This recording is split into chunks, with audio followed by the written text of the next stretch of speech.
अस्सलाम वालेकुम नादरीन। ਅੱਜ 10 ਸਤੰਬਰ 2025 ਦਿਨ ਦੇ ਤਕਰੀਬਨ ਪੌਣੇ 12 ਵਜੇ ਨੇ। ਤੁਹਾਡੇ ਸਾਹਮਣੇ ਦਰਿਆ ਸਤਲੁਜ ਦੇ ਹਵਾਲੇ ਦੇ ਨਾਲ ਤਾਜ਼ਾ ਤਰੀਨ ਅੱਜ ਦੀ ਅਪਡੇਟ ਲੈ ਕੇ ਹਾਜ਼ਰ ਹੋਇਆ ਕਿ ਸਤਲੁਜ ਦੇ ਅੰਦਰ ਪਿੱਛੇ ਜਿਹੜਾ ਮੁਸਲਸਲ ਜਿਹੜੀ ਕਮੀ ਉਹ ਰਿਕਾਰਡ ਹੁੰਦੀ ਪਈ ਹੈ ਕਿ ਹਰ ਬਿਰਾਜ ਤੇ ਕਮੀ ਆਉਂਦੀ ਪਈ ਹੈ। ਪੌਂਗ ਡੈਮ ਵਿੱਚ, ਬਾਖੜਾ ਡੈਮ ਵਿੱਚ, अगर हरीके हेड की गल करिए उत्थे भी कमी है। गंडा सिंह वाला ते भी काफ़ी सारी कमी महसूस होती पई है। तो अलहमदुलिल्लाह उम्मीद है कि ये वक्त गुजर जाएगा जोड़ा पंजाब ते मुश्किल वक्त आया कि इंशाअल्लाह पंजाब दोबारा आधे पैरों ते फिर खड़ा होवेगा। अल्लाह ताला मदद फरमावेगा। तो पहले भी पंजाब कई बारी उजड़ा, कई बारी आबाद होया। इंशाअल्लाह इस वक्त भी पंजाब जड़ा वो दोबारा अल्लाह ताला दे फजलो करम दे नाल आधे पैरों ते खड़ा होवेगा और आबाद होवेगा इंशाअल्लाह। तो जोड़ा पानी पहला आया उस दे नाल काफ़ी सारी तबाही मची। कसूर, ज़िला उकाड़ा, ज़िला बावलनगर, तहसील मिंशनाबाद, तो इस एरिए दे विच बड़ी तबाही मची, बड़ी शदीद तबाही हुई। हुण जोड़ा पानी है उसका ज़्यादा रुझान जोड़ा है वो अगे हैड इस्लाम वाल जा रही है। तो हैड इस्लाम दे रस्ते जोड़े आमन वाले रस्ते ने, तहसील चिश्तियाँ हो गई या अगे बुरेवाड़ा हो गया, तो इन्हां रस्तियां दे इलाकियां दे विच बावलपुर शदीद तबाही दे आसार ने। इस वक्त लोगों के जोड़े फसलों ने वो तबाह हो गई, घर जोड़े ने वो मकानात गिर गए। कई लोगों के जोड़े जानवर है, माल मवेशी वो भी रुड़ गए, दरिया की नज़र हो गए। कई लोगों के ट्रैक्टर वगैरह जोड़े ने वो भी दरिया की नज़र हो गए। मेरे हमसाए ने इत्थे भाई मुनव्वर पावड़ी के, उन्होंने भी ट्रैक्टर जोड़े वो ज़ेर पानी की नज़र हो गए।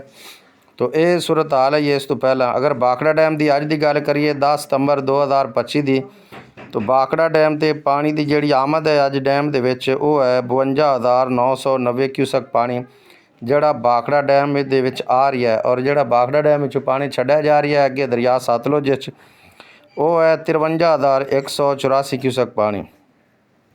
और अगर पौंग डैम की गल करिए तो पौंग डैम दे विच जिहड़ा पानी अज आ रही है पिछों वो है 34,416 क्यूसक पानी। और जिहड़ा पौंग डैम दे विचों अगे दरिया ब्यास छड्डिया जा रही है पानी वो है 39,743 क्यूसक पानी।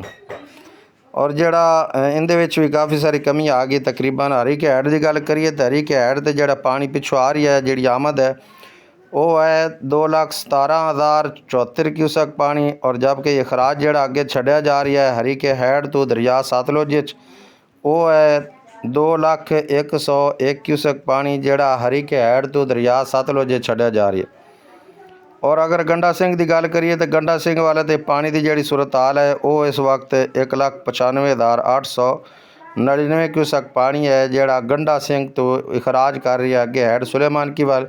और हैड सुलेमान की जिहड़ा है उत्थे भी पानी अजे तक काफ़ी सारा है कि काफ़ी सारी तबाही मची हुई है। मेरा घर भी हैड सुलेमान की जिहड़ा है ना आउटफ्लो वाली साइड ते है, हैड सुलेमान की तो अगे है थोड़ा जिहा। तो साढ़े इलाके दे विच भी बड़ी शदीद तबाही हुई। साड़ी बस्ती भी जिहड़ी है पूरी दी पूरी पानी दे अंदर है कि घरां दे विचों पानी अगे गुजर रही है कि जिहड़े साइडां वाले बंद है वो टुट वगैरह गए और जिहड़ियां फसलां आईयां वो भी मुकम्मल तौर पर तबाह हो गई। तो हैड सुलेमान की पानी की जिहड़ी आमद है वो 1,37,039 क्यूसक है गौरमेंट के रिकॉर्ड के मुताबिक। और जबकि इतना ही अखराज है। और हैड इस्लाम ते जिहड़ा पानी है वो 1,21,357 क्यूसक पानी है जिहड़ा हैड इस्लाम तो गुजर रही है अगे पंज नंद जा रही है। और जिहड़ा पंज नंद ते पानी जिहड़ा है वो वैरी हाई फ्लड इस तो भी अगे एक्सपैशनल जिहड़ा है वो सूरत हाल इख्तियार कर गया है कि उत्थे 5,30,150 क्यूसक पानी है हैड इस्लाम ते। तो ये अज की सूरत हाल है 10 सितंबर 2025 की। तो इस तो बाद मजीद चलने इंशाअल्लाह आपां जिहड़ा ना भोका पत्तन बावलनगर ते कि उत्थे की सूरत हाल है पानी की। तो उत्थे चलते उत्थों की अपडेट तुहानूं जरूर इंशाअल्लाह देवांगे। दुआवां याद रखना है, मेरे चैनल में सबसक्राइब जरूर करना है, वीडियो में शेयर करना है। तो अल्लाह ताला हिफाजत फरमावे तमाम पाकिस्तान दी और खसूसन पंजाब दी और आलम इस्लाम दी। और फ़लस्तीन के मजलूम और मासूम मुसलमानों अपनियां दुआवां दे विच जरूर याद रखो। अस्सलामु अलैकुम वरहमतुल्लाहि वबरकातुहू।